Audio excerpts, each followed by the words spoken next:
Hello everyone.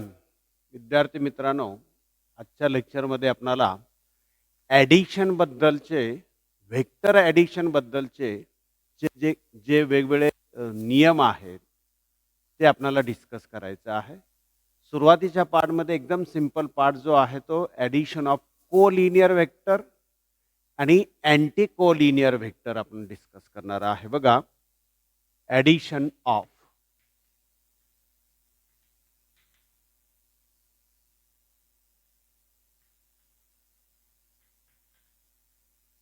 Collinear vectors. Collinear म्हणजे या अगोदर आपण सांगितलेलं आहे एका डायरेक्शनमध्ये असलेले vector. Magnitude may or may not equal.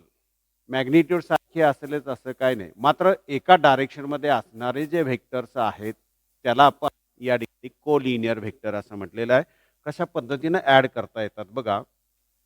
समजा हा एक व्हेक्टर आपण विचारात घेतला. ए बार व्हेक्टर आहे, represented small O A bar. दुसरा एक व्हेक्टर घेतला, समजा मॅग्निट्यूड सारखी असेल किंवा नसेल, असेल तरी पण डायरेक्शन सारखी असायला पाहिजे. दुसरा व्हेक्टर घेतला आपण बी बार, त्याला आपणाला इंडिकेट करता येणार आहे बी सी न. तर हे कोलिनियर आहेत, डायरेक्शन सारखी आहे, मॅग्निट्यूड सारखी असायलाच पाहिजे असं नाही. असेल तरी चालेल, नसेल तरी चालेल. May or may not be equal, magnitude may or may not be equal. यांचे ॲडिशन कसे करता येणार आहे बघा. हे दोन वेक्टर जे आहेत ते आपणाला ॲड करता येणार आहेत बघा. पहिला हा वेक्टर आपण दाखवणार ओ ए, हा ए बार आहे. डायरेक्ट त्याच्या पुढे आपण हा दुसरा वेक्टर मॅग्निट्यूड आणि डायरेक्शन मध्ये दाखवणार आहे. बघा, हा बी सी असणार आहे, हा बी बार असणार आहे.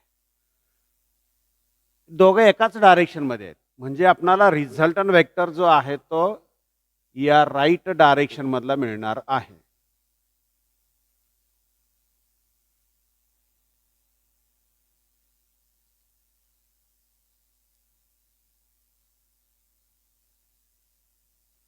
This is the resultant of two vectors. हा ओ असणार आहे, हा सी पॉइंट असणार आहे आणि हा आर बार असणार आहे. आर बार इक्वल टू आपणाला ए बार प्लस बी बार असं लिहिता येणार आहे. आर बार इक्वल टू आपणाला ए बार प्लस बी बार असं लिहिता येणार आहे. आणि आता हे कोलिनियर म्हणजे एका डायरेक्शन मध्ये असतील तर डायरेक्ट ॲड करणार आपण. डायरेक्शन मात्र काय येणार आहे, जे वेक्टर्स इंडिव्हिज्युअल डायरेक्शन मध्ये त्याच डायरेक्शन मध्ये येणार आहे. आता आपल्याला अँटी कोलिनियर व्हेक्टरचा विचार करायचा आहे. बघा, अँटी कोलिनियर व्हेक्टर,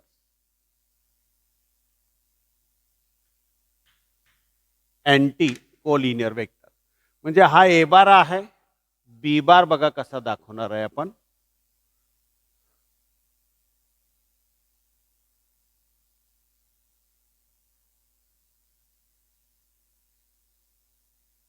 समजा आपला हा ए बार दाखवला असेल या ठिकाणी. ओ स्मॉल ओ ए बार न दाखवणार. दुसरा आहे तो बी बार व्हेक्टर आहे, बघा कसं दाखवणार आहे आपण. अँटी म्हणजे उलट, बी सी आणि हा बी बार आहे.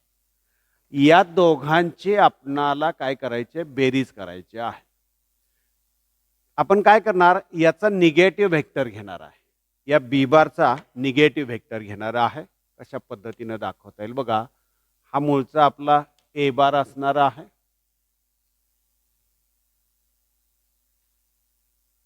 ओ ए, हा आहे तो ए बार असा आहे.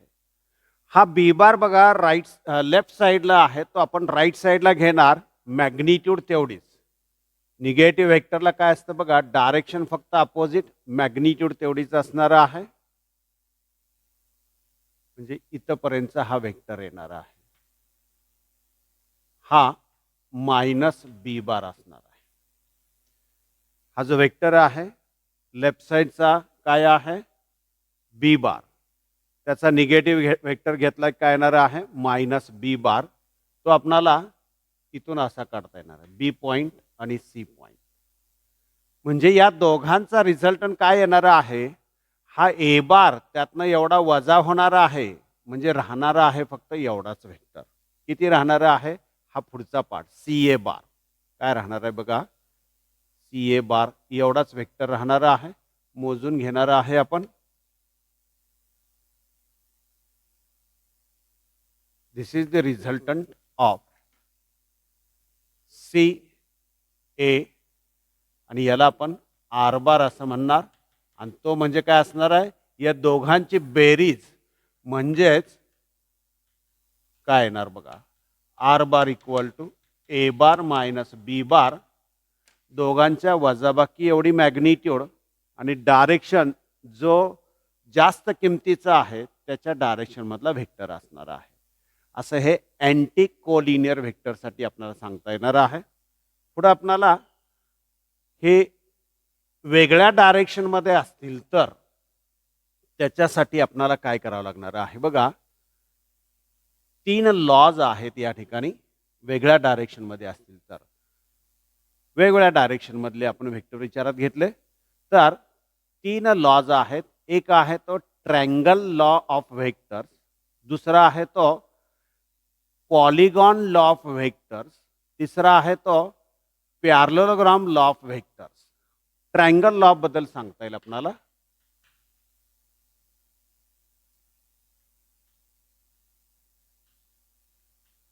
ट्रँगल लॉ ऑफ व्हेक्टर्स त्रिकोणाचा नियम. बघा तुम्हाला 2 व्हेक्टर दिलेले असतील अशा पद्धतीनं. हा एक व्हेक्टर आहे समजा या ठिकाणी पी बार असं घेऊया आपण. दुसरा व्हेक्टर आपण या डायरेक्शन मधला घेतला.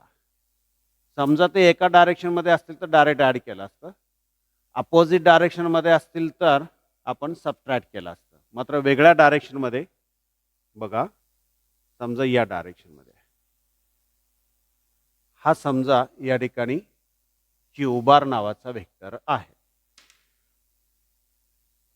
लॉ काय सांगतो बघा if two vectors of the same type म्हणजे कुठले दोन्ही व्हेक्टर डिस्प्लेसमेंटचेच असायला पाहिजे, दोन्ही वेक्टर व्हेलॉसिटीचेच असायला पाहिजे, दोन्ही वेक्टर फोर्सचेच असायला पाहिजे.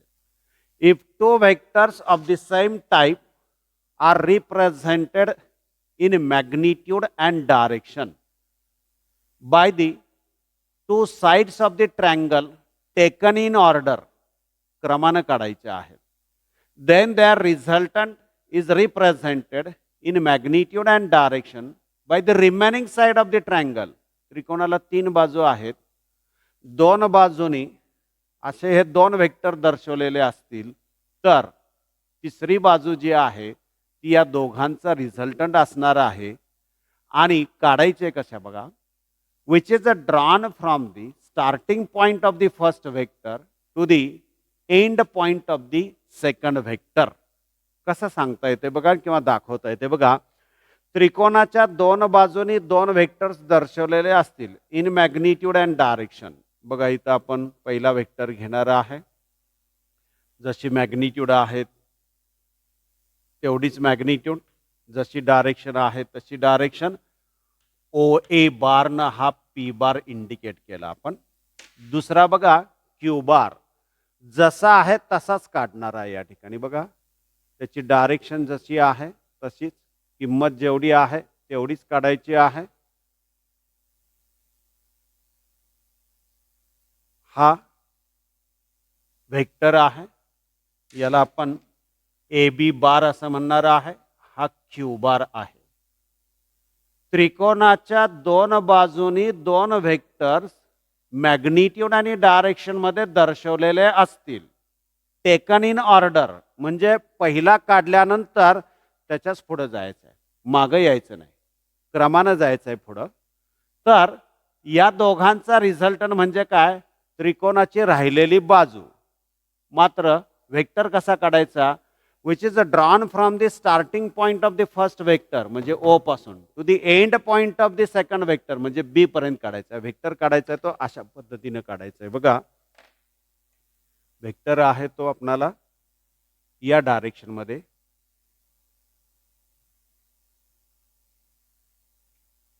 इथं हा एरो येणार आहे आणि हा म्हणजे काय असणार आहे, R bar equal to P bar plus Q bar असणार आहे. लॉ बघा, if two vectors of the same type are represented in magnitude and direction by the two sides of the triangle taken in order, then their resultant is represented in magnitude and direction by the remaining side of the triangle, which is drawn from the starting point of the first vector to the end point of the second vector. आपण apply करूया law. बघा, पहिला vector O A bar, दुसरा क्रमांक vector A B bar. Resultant vector कुठून सुरुवात करायची, starting point of the first vector to the end point of the second vector म्हणजे ओ बी बार येणार आहे. म्हणजे आपल्याला काय लिहिता येईल बघा, P bar plus Q bar equal to R bar. समजा हा वेक्टर 3 असेल, हा 4 असेल, तर हा 7 येणार नाही, बेरीज होणार नाही, कारण 7 पेक्षा हा कमी येणार आहे. समजा हे दोघं जर परपेंडिक्युलर मध्ये असतील, असे एकाची किंमत 3 आहे, दुसऱ्याची 4 आहे, तर रिझल्टंट 5 येणार आहे. रिझल्टंट काय येणार आहे, 5 येणार आहे. तो एका डायरेक्शन मध्ये आला तरच 7 होणार आहे, विरुद्ध दिशेमध्ये आला तर 1 होणार आहे, 4 आणि 3 किंमत असेल तर. आणि बाकी सगळ्या डायरेक्शनला 1 to 7 मध्ये त्याचं व्हेरिएशन असणार आहे. डायरेक्शन कशी बदलणार, तशा पद्धतीने त्याची मॅग्निट्यूड बदलणार आहे, डायरेक्शन बदलणार आहे. रिझल्टंट वेक्टरचे परपेंडिक्युलर मध्ये असेल तर आपल्याला 5 किंमत मिळणार आहे. असा हा ट्रायंगल लॉ ऑफ वेक्टर ॲडिशनसाठी. आपल्याला वजाबाकीसाठी सुद्धा हा लॉ वापरता येतो. कसा वापरणार, जो वेक्टर वजा करायचा आहे, समजा क्यू बार वजा करायचा आहे, तर त्याचा निगेटिव्ह वेक्टर घ्यायचा आहे आणि सेम लॉ अप्लाय करायचा आहे. म्हणजे आपण जो हा वेक्टर काढलेला आहे या डायरेक्शनमध्ये, त्याच्याऐवजी आपण काय करणार आहे, उलट्या डायरेक्शनमध्ये निगेटिव्ह वेक्टर घ्यायचा आहे. For subtraction we have to take negative vector which is to be subtracted. एवढाच बदल आहे सबट्रॅक्शन ऑफ वेक्टरसाठी. बघा, असा हा ट्रायंगल ऑफ वेक्टर. हे 2 वेक्टर असतील तर, समजा नंबर ऑफ वेक्टर असतील तर काय करायला पाहिजे आपल्याला, समजा या ठिकाणी नंबर ऑफ वेक्टर असतील तर कशा पद्धतीने आपल्याला हे लिहिता येणार आहे. बघा, त्याच्यासाठी आपल्याकडं पॉलिगॉन लॉ ऑफ वेक्टर्स आहे. काय आहे बघा, पॉलिगॉन म्हणजे बहुभुजा, जास्त बाजू असलेला. ट्रायंगल माहिती आहे आपल्याला, रेक्टँगल माहिती आहे, स्क्वेअर माहिती आहे, 4 बाजू असतात स्क्वेअरला, रेक्टँगलला. ट्रायंगलला 3 बाजू असतात. याच्यापेक्षा जास्त असतील तर त्याला आपण पॉलिगॉन असं म्हणणार आहे, बहुभुजा. समजा या ठिकाणी हे जे काही वेक्टर्स आहेत ते आपण, समजा हा पहिला वेक्टर ए बार घेतला, हा दुसरा वेक्टर बी बार घेतला, वेगवेगळ्या डायरेक्शन मधले हे वेक्टर्स आपण कन्सिडर करणार आहे. समजा हा तिसरा वेक्टर आहे, सी बार आहे असं म्हणूया. समजा हा चौथा वेक्टर आहे, डी बार असं म्हणूया. आणि समजा हा एक 5वा वेक्टर आहे, ई बार असं समजूया आपण. आणि या वेक्टरची आपल्याला बेरीज करायची असेल तर त्याच्यासाठी आपल्याला law of polygon of vector apply करायला पाहिजे. म्हणजे काय, if number of vectors same टाइपचे असायला पाहिजे, are represented in magnitude and direction by the sides of the incomplete polygon taken in order. taken in order म्हणजे क्रमानच घ्यायला पाहिजेत. Then their resultant is represented in magnitude and direction by the remaining side of the polygon, which is drawn from the starting point of the first vector to the end point of the last vector. काय सांगितलं बघा, if number of vectors are same टाईपचे vector आहेत, if number of vectors of same type are represented in magnitude and direction by the sides of the incomplete polygon, then their resultant is represented in magnitude and direction by the remaining side of the polygon, which is drawn from the starting point of the first vector to the end point of the last vector. मात्र हे सगळे vector क्रमानं घ्यायचे आहेत. घेता येईल बघा, असे हे A B C D E असे 4-5 वेक्टर्स आहेत. आपणाला law of polygon of vectors apply करता येईल बघा. समजा आपण हा पहिला वेक्टर मॅग्निट्यूड आणि डायरेक्शन मध्ये घेणार आहे. आपण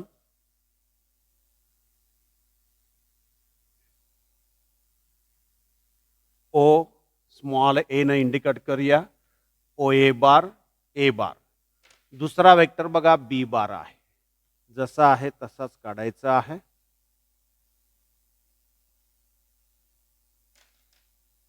बी बार आहे, स्मॉल बी इंडिकेट करणार. तिसरा वेक्टर बघा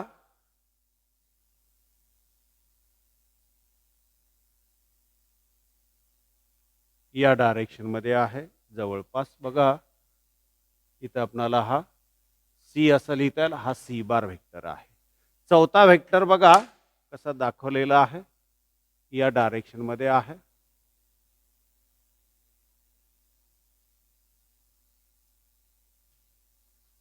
डी बार आहे, याला डी असं लिहिता येईल आपल्याला, स्मॉल डी. पाचवा वेक्टर बघा बरोबर हॉरिझॉन्टल आहे, दाखवता येईल आपल्याला.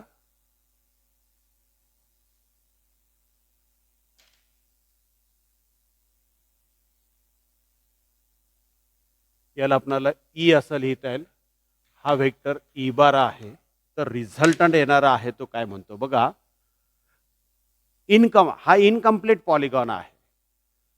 याचा रिझल्टंट मॅग्निट्यूड आणि डायरेक्शन मध्ये कसा आहे की या पहिल्या वेक्टरची सुरुवात आणि शेवटचा वेक्टर त्याचा एंड पॉइंट घेणार आहे. आपण पहिल्या वेक्टरची सुरुवात आणि शेवटचा वेक्टर जो आहे त्याचा एंड पॉइंट घेणार आहे. म्हणजे आपणाला हा रिझल्टंट वेक्टर मिळणार आहे. आणि म्हणजे काय असणार आहे, जर आपण ट्रायंगल लॉचा विचार केला, ए बार आणि बी बार ऍड केले की काय मिळणार आहे आपणाला, ओ बी बार मिळणार आहे. ए बार आणि बी बार ऍड केले काय मिळणार आहे आपणाला, ओ बी बार असं मिळणार आहे. म्हणजे इथं काय येणार, ए बार प्लस बी बार. समजा आपण हा ए बार प्लस बी बार म्हणजे ओ बी बार आणि ओ सी बार ऍड केला तर बघा साधा ट्रायंगल लॉ वापरून सुद्धा प्रूव्ह करता येते. याच्यामध्ये हा ऍड होणार आहे. म्हणजे A bar plus B bar, B bar plus C bar असं लिहिता आहे. समजा आपण हा ऍड केला याच्यामध्ये तर काय येणार आहे, A bar plus B bar plus C bar plus D बार.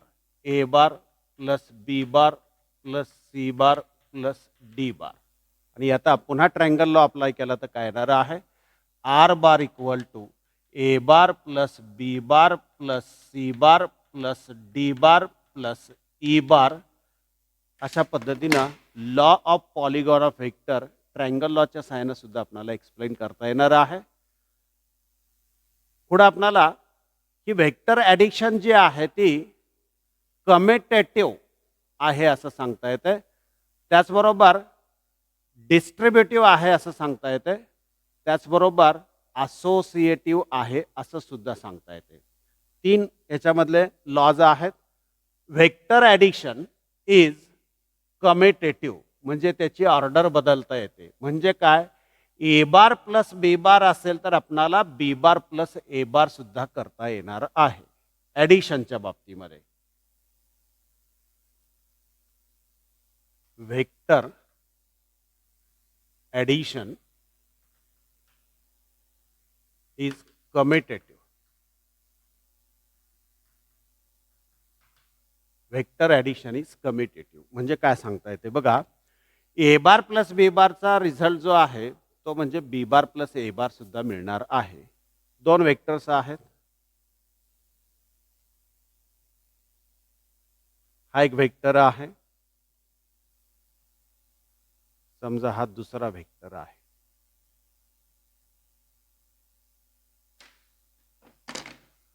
हा आपण या ठिकाणी वेक्टर घेणार आहे तो काय बघा, ए बार असा आपण विचारात घेऊया.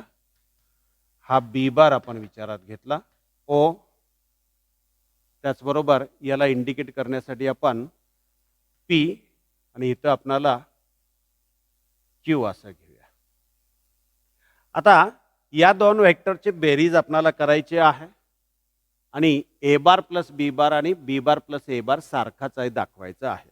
त्यासाठी मी एक पॅरलोग्राम पूर्ण करणार आहे बघा.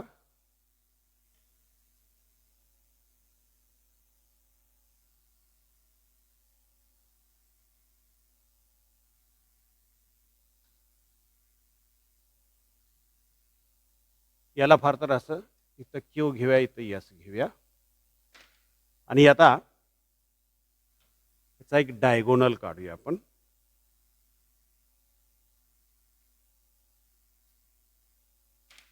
काय लिहिता येते बघा. दोन वेक्टर्स आहेत, सेम टाईपचेच आहेत, त्याशिवाय आपल्याला ऍड करताच येत नाही. आपल्याला कम्युटेटिव्ह लॉ म्हणजे काय करायचं आहे, A bar plus B bar equal to B bar plus A bar दाखवायचं आहे. कसं दाखवता येईल बघा. ओ पी बार म्हणजे ए बार वेक्टर इंडिकेट केलेलं आहे आणि ओ एस बार म्हणजे बी बार वेक्टर आहे. बघा, ओ एस बार आणि पी क्यू बार हा वेक्टर मी कन्सिडर केला. ओ एस बार म्हणजेच काय येणार आहे, पी क्यू बार म्हणजेच काय येणार आहे, बी बार येणार आहे. त्याचबरोबर ओ पी बार म्हणजेच काय येणार, एस क्यू बार म्हणजे ए बार येणार आहे. येते का लक्षात बघा. हा वेक्टर मी कन्सिडर करणार. पॅरलोग्राम म्हणजे समोरील बाजू समांतर आणि सारख्या लांबीच्या असणार आहेत. म्हणजे हे समांतर आहेत. याला क्यू या ठिकाणी ॲरो कन्सिडर केला की एस क्यू बार म्हणजे ओ पी बार येणार आहे. दुसरा पी क्यू बार म्हणजे आपल्याला ओ एस बार घेता येणार आहे. आणि आता आपण बघा, ओ पी क्यू या ट्रायंगलचा विचार करणार आणि ट्रायंगल लॉ अप्लाय करणार आहे. पहिला वेक्टर काय आहे, ओ पी बार. दुसरा वेक्टर क्रमांक काय आहे, P Q bar. Equal to resultant काय यायला पाहिजे, त्रिकोणाची राहिलेली बाजू म्हणजे ओ क्यू बार यायला पाहिजे. म्हणजे काय येणार या ठिकाणी, ओ पी बार म्हणजे A bar plus B bar equal to R bar resultant vector येणार आहे. आता मी दुसरा ट्रायंगल घेतो, O S Q. O S Q मध्ये पहिला वेक्टर काय येणार, ओ एस बार प्लस दुसरा वेक्टर काय येणार, एस क्यू बार. त्यांचा रिझल्टंट काय येणार बघा, O S bar plus S Q bar starting point of the first vector to the end point of second vector म्हणजे ओ क्यू बार येणार आहे. मात्र ओ एस बार म्हणजे काय आहे, बी बार आणि एस क्यू बार म्हणजे काय आहे, A bar equal to R बार. म्हणजेच आपणाला बघा, ए बार ह्या दोन इक्वेशनवरनं काय लिहिता येईल, A bar plus B bar equal to B bar plus A bar असं लिहिता येणार आहे. याचाच अर्थ आपणाला व्हेक्टर ॲडिशनमध्ये ऑर्डर बदलली तरी चालते. A bar plus B bar equal to B bar plus A bar order बदलली तरी त्याचा रिझल्टंट वेक्टर काही बदलत नाही. असा हा vector law is addition of vector is commutative असं म्हणता येणार आहे. दुसरं आहे ते असोसिएटिव्ह असं म्हटलेलं आहे. वेक्टर ॲडिशन इज असोसिएटिव्ह, तेही आपल्याला सांगता येईल बघा. या ठिकाणी तीन वेक्टर घेणार आहे. असोसिएटिव्ह म्हणजे काय आहे बघा. असोसिएटिव्ह म्हणजे काय, ए बार प्लस बी बार पहिल्यांदा बेरीज केली प्लस सी बार केला तर आपल्याला A bar plus B bar plus C bar असं दाखवायला पाहिजे. याला असोसिएटिव्ह असं म्हटलेलं आहे. ए बार प्लस बी बार पहिल्यांदा बेरीज केली, नंतर सी बार ॲड केला तरीही काय होणार आहे, ए बार आणि नंतर बी बार प्लस सी बारची बेरीज केलेली आहे. कशा पद्धतीनं दाखवता येते बघा. तीन वेक्टर्स आहेत इथं आपण दाखवणार आहे. हा आपण आता बी बार असं घेणार आहे आणि हा वेक्टर आहे तो सी बार असा घेणार आहे. हे 3 वेक्टर्स आपण कन्सिडर केले, ए बार, बी बार, सी बार. काय येणार आहे बघा, A bar, B bar, C बार या ठिकाणी या पॅरलोग्राममध्ये 3 वेक्टर दाखवलेले आहेत. आणि आता हा लॉ जर आपल्याला सांगायचा असेल तर काय करणार बघा, पहिला ट्रायंगल आपण घेणार आहे ओ पी क्यू. काय येईल बघा ओ पी क्यू मध्ये, ओ पी क्यू मध्ये काय येणार आहे, A bar plus B bar equal to, किंवा इथं लिहिता येईल आपल्याला O Q bar equal to काय लिहिता येईल आपल्याला, O P bar plus P Q bar. बरोबर आहे. म्हणजे O Q bar equal to लिहिता येईल आपल्याला A bar plus B bar असं लिहिता येईल. आता मी ओ क्यू एसचा विचार करणार. काय करणार आहे, ओ क्यू एसचा विचार करणार. Triangle O Q S. O Q S मध्ये काय येणार आहे, O Q bar plus Q S bar equal to O S bar. म्हणजे काय येणार, पहिली ही बेरीज आहे A bar plus B bar असं म्हणता येईल, plus C bar equal to हा रिझल्टंट आलेला आहे तो आर बार असा आलेला आहे असं आपण म्हणूया. आता आपण काय करणार आहे बघा, उलट जाणार आहे. आपणाला या ठिकाणी काय करता येणार आहे, पहिल्यांदा बी बार प्लस सी बार करूया. आता काय होईल बघा, कुठला ट्रायंगल घेणार बघा, हा ट्रायंगल आपण विचारात घेऊया, पी क्यू एस.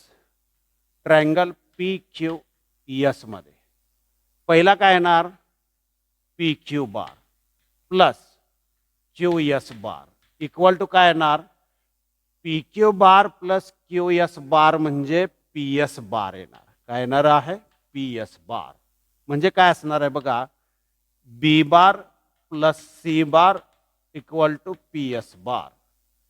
आता मी काय करणार आहे बघा, ओ पी एस येते का लक्षात बघा, O P S triangle O P S काय होणार बघा, ओ पी एस मध्ये पहिला ओ पी बार प्लस दुसरा P S bar equal to काय येणार आहे, starting point of the first vector to the end point of the second vector म्हणजे ओ एस बारच येणार आहे. म्हणजे आता ओ पी बार म्हणजे काय आहे, P bar plus P S bar म्हणजे काय आहे, B bar plus C bar equal to काय, हा resultant vector.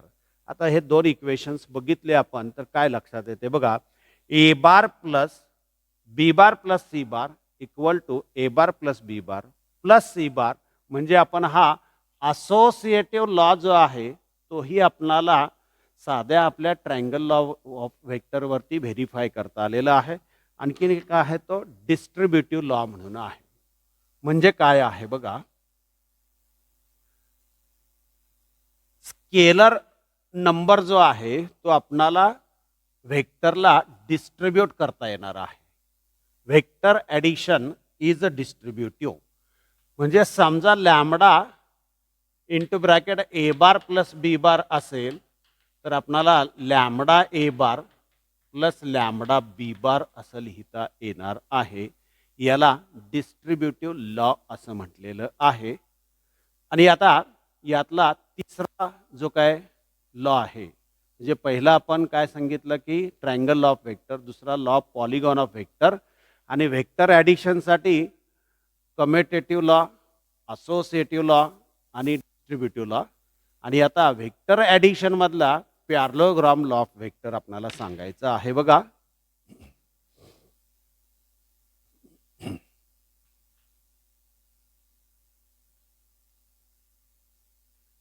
Parallelogram law of vectors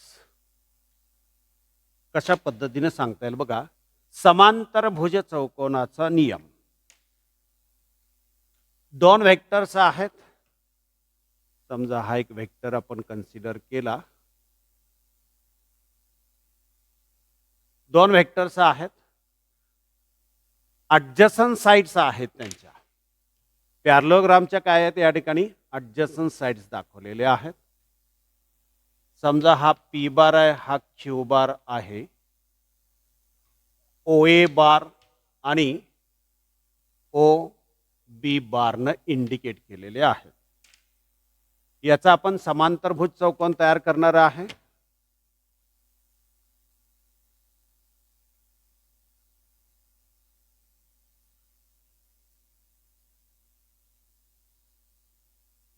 dotted लाईननं काढणार आहे.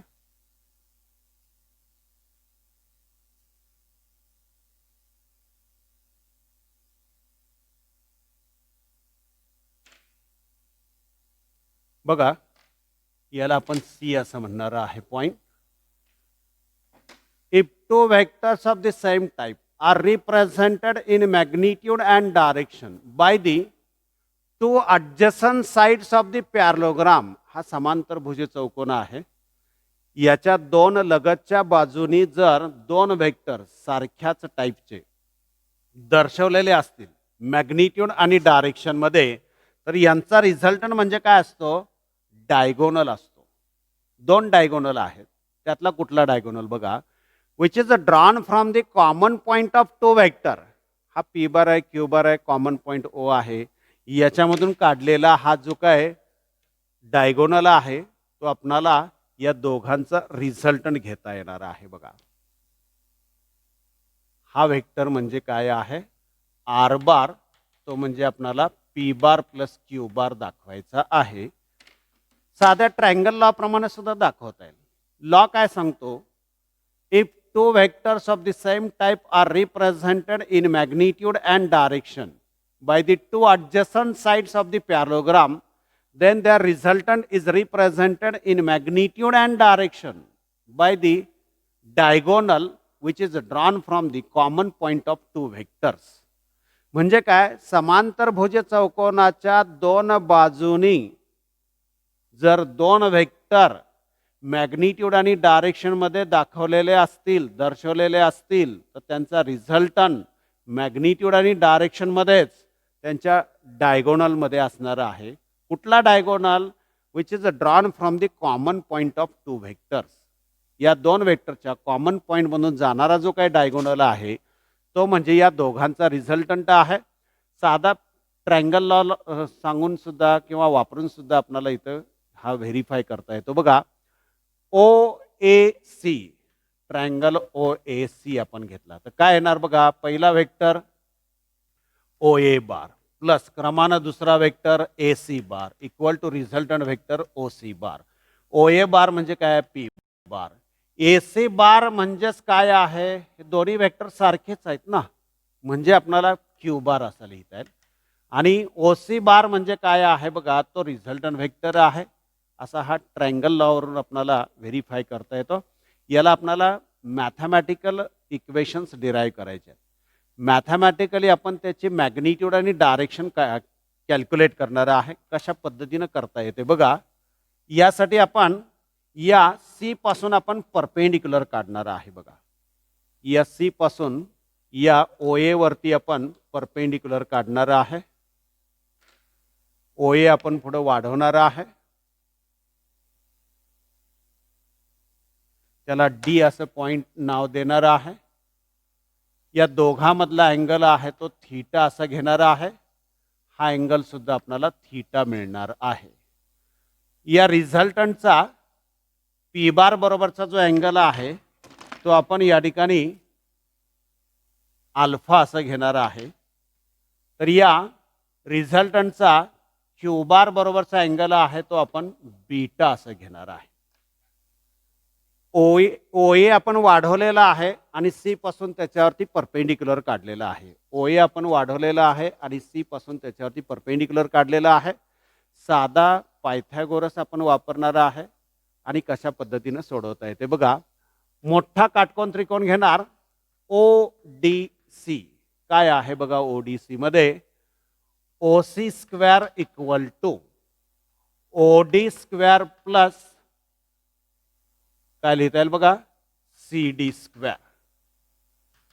ओडी म्हणजे काय लिहिता येईल बघा आपणाला, O A plus A D bracket square plus C D square.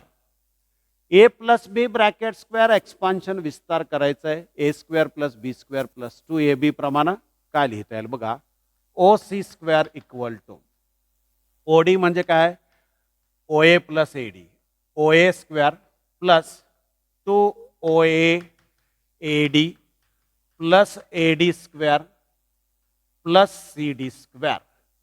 आता लहान काटकोन त्रिकोण घ्यायचा आहे, ट्रायंगल ADC. ADC मध्ये काय लक्षात येते बघा, हा लहान काटकोन त्रिकोण जो आहे तो AC स्क्वेअर इक्वल टू काय येणार बघा, AD square plus CD square. आणि या आपणाला AD बद्दल पाहिजे. AD म्हणजे काय आहे, या अँगलची ॲडजसंट साईड आहे. AC म्हणजे हायपोटेनियस आहे, म्हणजे आपल्याला काय लिहिता येईल बघा, ॲडजसंट साईड म्हणल्यानंतर कॉस फंक्शन, अपोजिट साईड म्हणल्यानंतर साइन फंक्शन येणार आहे. म्हणजे आपल्याला कॉस थीटा इक्वल टू लिहायचं असेल तर काय लिहिणार बघा, AD अपॉन AC म्हणजेच AD equal to AC cos theta असं लिहिता येईल.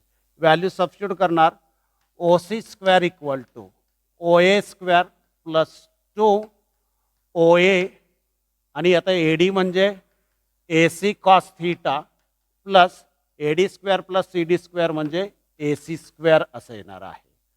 आणि आता बघा याच्यामध्ये मॅग्निट्यूड जर विचारात घेतली, OA म्हणजे P आहे, OB म्हणजेच AC, OB म्हणजेच काय येणार आहे, AC येणार आहे, Q येणार आहे.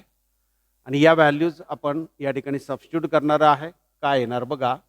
आणि पुन्हा बघा OC म्हणजे आपला रिझल्टंट R आहे, म्हणजे R स्क्वेअर इक्वल टू काय लिहिता येईल बघा, P square plus 2PQ cos theta plus Q square असं लिहिता येणार आहे. येते का लक्षात बघा, R square equal to OA म्हणजे P आहे, OB म्हणजे आपल्याकडं AC म्हणजे Q आहे, 2PQ cos theta plus AC म्हणजे आपण काय म्हटलेलं आहे, Q आहे, Q स्क्वेअर.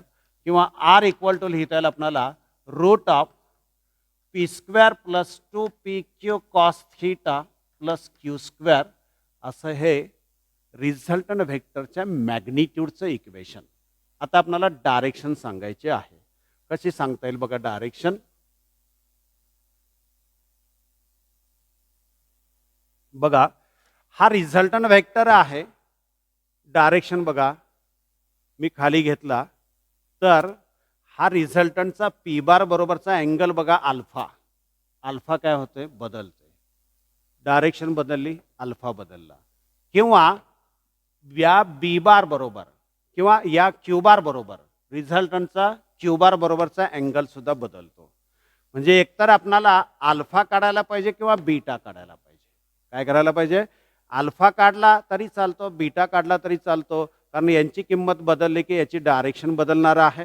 आणि आता पुन्हा या मोठ्या काटकोन त्रिकोणामध्ये बघा ODC मध्ये टॅन अल्फा इक्वल टू लिहायचं असेल तर काय येणार बघा, CD अपॉन OD असं येणार आहे.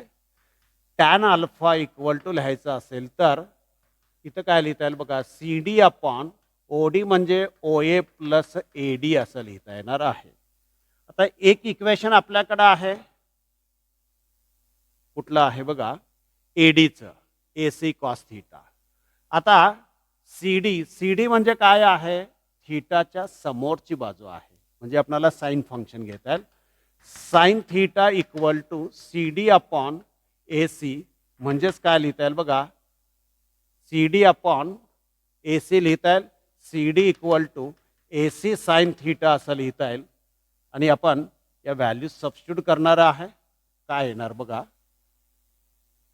Tan alpha equal to CD म्हणजे आहे AC sine theta upon OA ला तसंच ठेवणार आहे, AD बद्दल आपण AC कॉस थीटा असं लिहिणार आहे.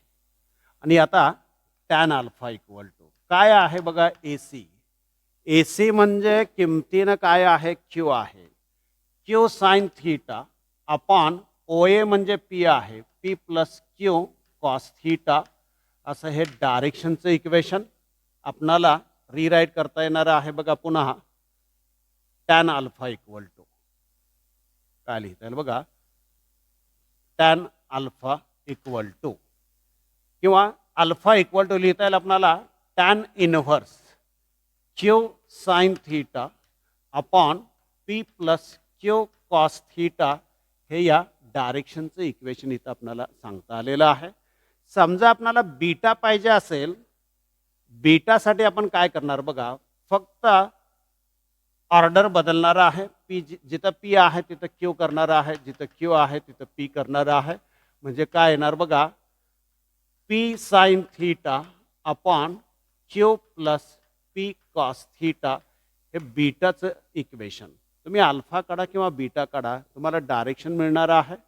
आणि आता याच्या वेगवेगळ्या अँगलला आपल्याला रिझल्टंट वेक्टरची मॅग्निट्यूड आणि डायरेक्शन.